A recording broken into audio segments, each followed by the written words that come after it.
Beyond Political Parties. Please welcome Associate General Counsel for Copper.co, Kirill Khan.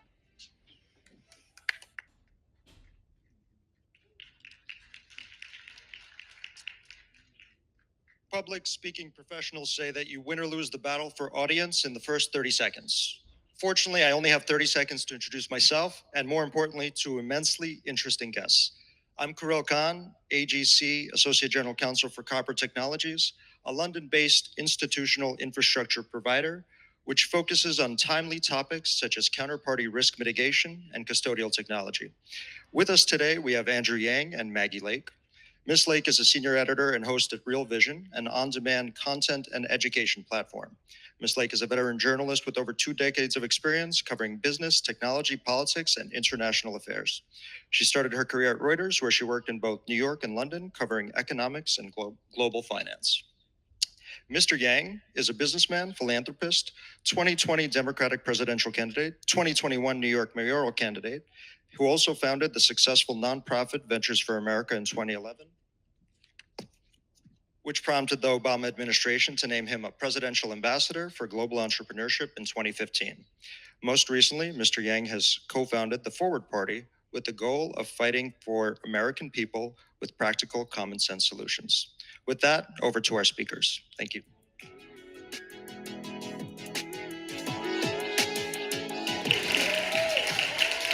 Texas. Great to be here. Hi, everyone. Good morning. Andrew, you can tell you're used to stages. Yeah, I have a mic on most days. Just like in the house, I come home, I'm like, baby, what's for dinner? Amplified, I'm mic on. Well, it's great to be here. It's great to be in the great state of Texas, I have to say. I think Andrew and I, yeah, that's right, you can hoot it out. Andrew and I both coming from the New York area. And we're gonna talk beyond politics, but maybe we should start by saying, is there such a thing? Andrew? Yes, what percentage of things get politicized today in America? Either 100 or 99, right? Out there. And you know, the hope I've had is that blockchain and Web3 can be in that 1% that avoids getting politicized, because you don't want to be a political football in a two-sided equation. Especially because, at least for me, what animates me is that these tools and technologies can solve fundamental problems that we all should be animated about, whether it's financial inclusion and alleviating scarcity and poverty, or one passion of mine, imagine being able to vote on your phone in a way that's completely trustworthy and trusted. Like, what would that mean for our country? By the way, if you have that sort of toolkit available, how would the two legacy political parties respond to that? Negatively, right? They'd be like, oh no, can't do it. And then they would cite security. And then if you produced a dozen experts and white papers saying, actually, it's secure, military veterans are doing it right now, like the technology's there, what would their response then be? Still don't like it, because the fact is they don't have an interest in activating popular will or making it easier to vote. And it's one reason why I started the Forward Party, because we need common sense solutions that would actually help people, families, and communities that the political parties may or may not be fans of. And I'd put a lot of blockchain in that category. So let's back up a second, and why don't you explain to us? First of all, I want to ask you, post the midterm elections, are you feeling more or less optimistic that we can move beyond this sort of partisan polarization that we've seen? When you look into the numbers, you find that independents swung the midterms by going to Democrats by 2 to 4 points nationwide. Not what anyone expected, including me. Most people thought that independents would break towards Republicans, because that's what they typically do in a midterm election, particularly if you have elevated rates of inflation and concerns around public safety and some other issues. So I was surprised. A lot of people were surprised. You saw a lot of ticket splitting. You saw a lot of folks who decided that candidate quality mattered in states like Georgia or Arizona, where like 180,000 Republicans in Arizona, for example, voted for a Republican on one part of the ticket and then a Democrat in the other. So you're seeing more and more of an independent spirit where they will make up their own mind and not just vote along party lines. Which is, I think, a good thing, a good development. Well, I'm going to try this out just for fun. How many of you would consider yourselves political independents? So it's most of the room. It's about 40 to 50% of Americans overall. So this energy is just rising. If you go to young people, literally 2/3 of them don't like either party and are looking for a new path. So there's like an analog to what's happening in terms of these technologies and tools with what's happening in our political system. Our political system is now about 160 years old. It's creaking along. It's like, like barely making it. The combined age of the presidential nominees in 2024 could be 159, as one emblem of the kind of aging system. And so the question is, what happens to that aging system? Does it evolve? Does it get updated? Does it get modernized? Which is what I'd like to see happen. Does it actually start reflecting real solutions that will improve people's lives? Or do we just let it continue to descend and erode and eventually disintegrate? So what are you doing with the Forward Party? Bring us up to date on what that is. Yes. So the Forward Party is a positive, unifying third-party movement that's trying to move beyond the two legacy parties and provide a home for political independents that just want things to work better. Solutions that are nonpartisan. Again, I'd put blockchain into this category in terms of what it can do to move us forward. I talked about mobile voting as an example, but I'd love to see new forms of governance and more real-time feedback. If you look at, actually, this will be fun. What percentage of Americans approve of US Congress right now as we're here together? I heard 11, I heard nominal. I'm anchoring you low, so you know it's low. It's between 20 and 28%. So 3 out of 4 Americans not too pumped. What percentage of incumbents get reelected every cycle? 94%. It's a pretty big gulf, wouldn't you say? 25% and 94%? How many of you run a business? Imagine if 3 out of 4 of your customers weren't happy and you changed nothing. That's what's happening in the American political system right now, because 90% of the districts are drawn to be non-competitive. And so if you want to keep your job, your incentive structure is to placate or please the 12% of Americans or so who vote in your party primary. And that doesn't line up with where most Americans are. So the Forward Party's goal is to try and line up those incentives through things like nonpartisan primaries, ranked choice voting, and other measures. So Andrew, I think there's been a desire to have some sort of center party, third party. We've seen third party candidates before, and all we hear is that it's impossible. It's impossible to break through the way the system is set up to get to have effect, basically. How are you going to get around that? How are you planning to? I think this will be very, very familiar to many of you. So there are two things that are keeping the current system in place, a set of rules and some numbers. And both of them are subject to change. So many of you may not have noticed, but last week in Nevada, a ballot initiative passed to get rid of party primaries and shift it to anyone can vote for anyone and ranked choice voting. Now, what do you think the political parties thought of this ballot initiative? They hated it. I was in Nevada campaigning for this thing, and like the people I was around were getting text messages from the Democratic Party saying, vote no on 3, vote no on 3. And their logic was, or their argument was, it's going to be too confusing. And the people who were getting these text messages were like, what? Like they told me to vote no on 3. But the voters in Nevada went against both parties and approved this thing. So you can actually make it so that new parties can compete and emerge if you activate the people of this country. Because again, 50% of us are independent, 62% say they want a third party. And then when you say, hey, let's make it happen, then they'll say, no, rules. In an age where, by the way, institutional trust is declining, where you're seeing new entrants in just about every category of American life, except for our politics. You know what I mean? And I referenced this potential rematch between Biden and Trump in 2024. What percentage of Americans do you think don't want either of those choices? By applause, really. I am the math guy. I hope you guys enjoy the numbers. I mean, it wasn't just a campaign slogan. But 58% of Americans don't want either of those choices. So if we wind up going toward those choices, you're going to see tens of millions of average Americans just look up and say, who else? You know what I mean? This is the kind of environment where rapid change is possible. So you mentioned blockchain fitting into that.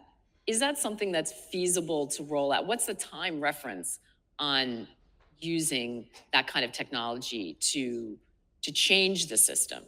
So there are novel applications of blockchain that I'm super excited about. One thing I'm super excited about is custodianship of our own data. I don't know how you all feel about this, but our data is getting sold and resold. We're getting commoditized ourselves as human beings to the tune of $200 billion plus per year, flowing into the hands of certain companies and certain actors. And by the way, it's bad for us. It's bad for our democracy. It's bad for our kids' mental health. Blockchain is something that can help with that. So these are the kinds of things that I think we should be working on. The primary use case of these tools so far in the minds of the American public is financial speculation. Yeah. And that has, frankly, blown up in a very significant way over this last number of days. So in many ways, the challenge is to find use cases that people don't need to know anything about blockchain or Web3 to be able to say, okay, I like this because I'm signing up for this and my data is mine. I can port my profile between social media companies. I can vote in a way that everyone's excited about. If you can make it so that it's useful to someone who doesn't know anything about the technologies, that's when you really start making massive, massive leaps. Everyone today on the panel is talking about the difficulty surrounding FTX. Do you think that's going to make regulation in this area, the discussion in Washington, more difficult? Oh yeah, I mean, common sense. You know, like you know that there's a lot of Schadenfreude going on, and the turnover in Congress is going to make it like less likely that, frankly, like some people respond to headlines and just rush forward with certain regulation. I'm in a camp, and I've always been in the camp that some intelligent regulation is a good thing. I think it would help the industry mature and make it more mainstream. But unfortunately, we missed a beat, like a major beat. And then because of FTX and the problems and the headlines and the real people that got hurt, there's going to be an appetite for regulation that, in my mind, might not hit the mark. Like, because you want to be able to balance the very real concerns with the need to keep America the home of innovation and development of these tools. But this is categorically a very, very negative thing for human beings and for the regulatory environment. So what kind of conversation has to happen in order to move things forward in a constructive way in Washington? You talk to lawmakers all the time. How are we going to break this cycle that we're in right now? What's standing in the way of constructive regulation? So, I mean, I referenced it at the top, but everything gets politicized now. And you can see that happening with blockchain and these tools. So one of the things that we do is we work with the Bipartisan Policy Center to liaise with members of Congress or their offices or their policy teams and just educate them about what these tools are and what they can do and the problems they can solve and why their constituents actually care and would value them. We work with the American Conference of Mayors to have various mayors stand up and say, look, the blockchain is a good thing. Essentially, you take trusted actors that make it harder to politicize, really. And one of the traps I think that you can fall into is like you show up directly in the congressional offices and say, hey, I'm from company X, I'm from industry X, and here's what we want. That's going to work on some offices, but it's probably going to send the other offices like the other direction, honestly. So you need to find trusted actors that are middle of the road that people will listen to and say, okay, this is a balanced approach. That should be the goal, a balanced approach. What about use cases too? I mean, you know, you talked earlier, some of the things you're interested in, and we hear about what this technology can unlock. But again, most of what people know about this is much more related to the speculative side of what's happened. How do you raise the profile of the other narratives. This always comes down to storytelling. How can a better story be told in Washington about the innovation that can be unleashed as opposed to the speculation? Because that's all they're hearing right now. Yeah, that's right. And that in many ways, I think, is the challenge in rooms like this is what problem can we solve with the blockchain that will help change the narrative? And there are people I know in this room who are working on that. And that's why I'm here, is to help us solve some of these difficult problems around, for example, patient data in the healthcare system. Like if you were using the blockchain to make it so that my medical data was going with me everywhere in a way that I was like confident in and secure, and it would like reduce costs, like who the heck could not be excited about that? And then you get a series of stories. By the way, I met with a company here in Texas that's working on that problem. Now, does that story get amplified the way that the other stories do? Of course not. So you have to try and make as rapid progress as you can on use cases like that, and then sing it from the rooftops, which is another reason why I'm here, is that we have to try and amplify and augment like the positive examples of innovation. Some of this is coming up against, it's disrupting, right? So you have entrenched interest who don't want to see these stories, don't want to see a lot of what's coming. How do you deal with that? Washington is full of entrenched interest. How do we grapple with that? Yeah, and how would you all characterize the media portrayal of this space generally? Negative, right? And again, I'm someone who thinks that there have been massive problems, particularly in recent days, and a balanced approach to regulation is entirely appropriate. But you can also say objectively that the media has accentuated various negative stories, like much more than anything positive. So I think that this is something that requires. Well, let's categorize media, since I work for a media company that is. Well, you're awesome, obviously, macro you're and here. That's like crypto. real vision. But you traditional media. Media. When I say media, I meant traditional media. Yeah, completely. And we're in an age where media has also become politicized. What team every media organization is on, unfortunately. So some numbers for fun. 69% of Democrats have a high trust in media. If you go to Republicans, that number goes down to 15%. Independents, it's somewhere in between at 39%. So when you talk about the media, in many ways, the traditional media does augment a certain narrative. And in this case, that narrative has tended very negatively towards blockchain and Web3.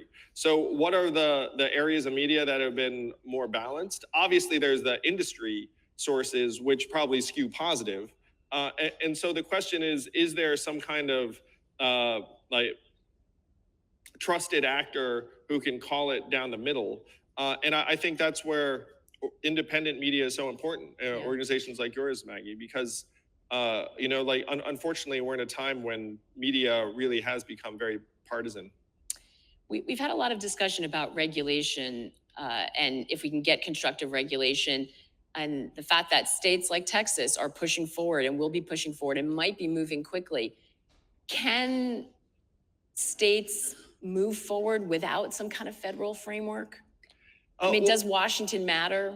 So I love it when cities and states in particular adopt various regulatory frameworks. In many ways, that can be a spur and lead the federal government to adopt. As we've seen with California, many over the years, not in this instance, but environmental and a lot of other fronts. No, though even California adopted a Consumer Privacy Act in 2020 that is okay, here it is. So that framework actually is much tougher on the tech companies and the use of customer data than any other state. So what's happened is now the energy around federal regulation is shot up because the federal regulation would supersede the California regs and would make it less onerous for the tech companies. So the tech companies went from being like no regs, and then California passes it, and then they say, okay, we'll accept some regs, just make it like, nicer than California's. So there'll be a different dynamic in this space. I think states trying to take the lead is very positive. It does create energy and momentum at the federal level, and it does tend to anchor their approach in a certain way.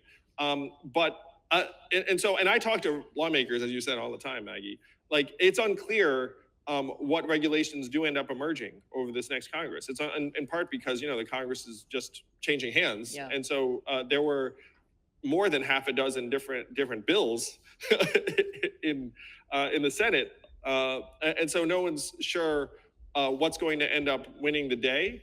But eventually, you'd imagine there will be a federal approach. It's likely to supersede state regs. This does not mean that states should not try and take the lead, because it can end up pushing things in a positive direction. Even though we're going to have some new members coming in, and we've seen movement, what do legislators need, or what are they looking for when it comes to understanding this? We heard people say education. I feel like that's already been done, though. What is it that they need to wrap their head around when it comes to blockchain to be able to say, okay, I support this? I'd suggest that the education is at best midstream from the conversations I've had. And in many of these congressional offices, it's not the member themselves who's deciding to try and go deep into this. Like they send their younger staffer, they send their policy person, and then they ask that policy person, okay, like, what do we think? Where are we?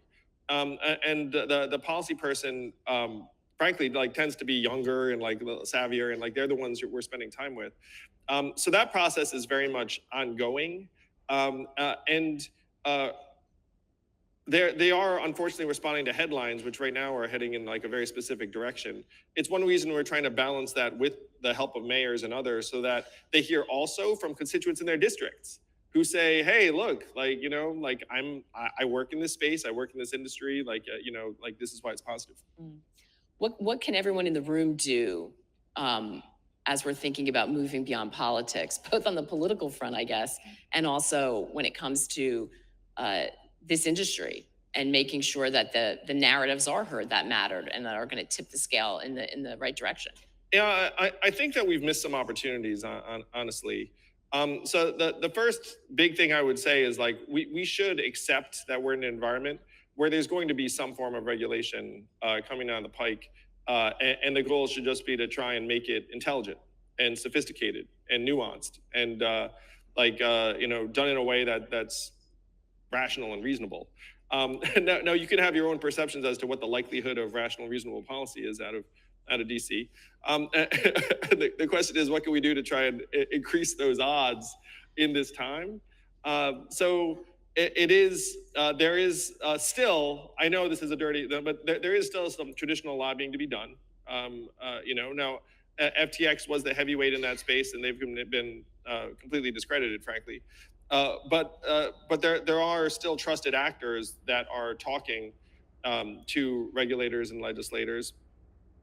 Anything we can do to augment positive narratives to balance it would be great.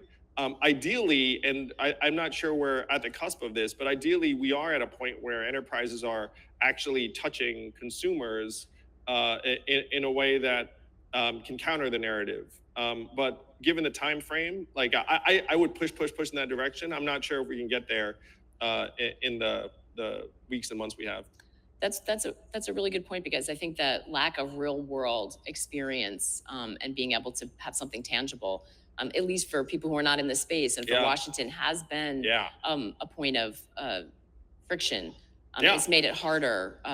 What do we do about the vacuum that's been left? You mentioned FTX was a major player in that space. That's true. Now there is a vacuum. What do you think about time? How critical is timing on this, and what fills that vacuum? How do we need to think about that? Yeah. I think next year is going to be a big year in terms of trying to sort out what the regulatory approach is going to be. I think there's going to be a lot of pressure on them to do something. And certainly on the Democratic side of the aisle, there's going to be a real desire to put some points on the board. FTX, frankly, like the primary use case was financial speculation. And so your goal has to be to try and create something that either is very, very buttoned up, and you can do something around financial speculation as long as it has the proper safeguards and measures. I mean, that would be positive. And then if you do something that does fix a problem around consumer data, medical information, governance, real-time feedback. Financial inclusion would be my, like hope, is that if you can show, it's like, look, here are real life people who've had jobs and opportunities and new businesses and new customers that are enabled by this, many of whom I think are in this room. Ideally, they're situated in an environment or from a group or a community or a district that is politically important. Because again, it's real. It's like, it's politics. Those are the things that I think could make a difference. And let's finish up on forward parties. So this is going to be a really hectic couple of years as we head into the next presidential election. Are you going to be backing candidates? Are you fronting your own candidates for office? How is this going to work? So in this midterm, we endorsed about 27 candidates of every party, including independents like Evan McMullin, who ran for U.S. Senate in Utah. In 24, we're looking to be useful. So we're generally like an anti-extremism, rational, solutions-oriented movement. But we're in a very, very bifurcated, polarized country. And so there are going to be 6 states that decide the 2024 presidential election. What are they? Go ahead and shout a couple out. Unfortunately, Texas isn't on the list. I'm sorry, Texas. It's Wisconsin. It's not Ohio anymore. Ohio went red. It's Wisconsin, Nevada, Arizona, Georgia, Michigan, Pennsylvania. Those 6 states. 4 of them were decided by 1% in 2020. All of them were decided by like 2.5% or less. The margin in the last election was, less than 100,000 votes, honestly. So one of the goals of the forward party is to build a coalition in those 6 swing states to be able to direct policy in a particular direction. All you need to do is aggregate 300,000 voters in 6 states and say, hey, we're genuine swing voters, we're genuine independents, and we will head your direction if you do a few things that actually solve the country's problems. Is this not fun? Like, this is like a very high leverage move where you have these like 2 sides clashing, and then you just aggregate 300,000 voters in the middle, and then you can say, we want intelligent solutions from our leaders, including a more representative system that helps weaken this polarization and this 2-party control that's tearing our country apart. At this point, almost half of Democrats regard Republicans as corrupt and a threat to the country. Shocker, the same percentage of Republicans feel that way about Democrats. It's getting worse, not better.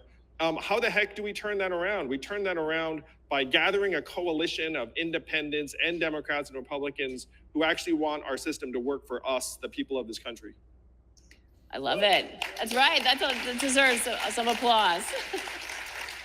Thank you, Texas. I wish you were a swing state, but I love you and I'll be here all the time. Andrew, thank you so much. Thank you, everyone.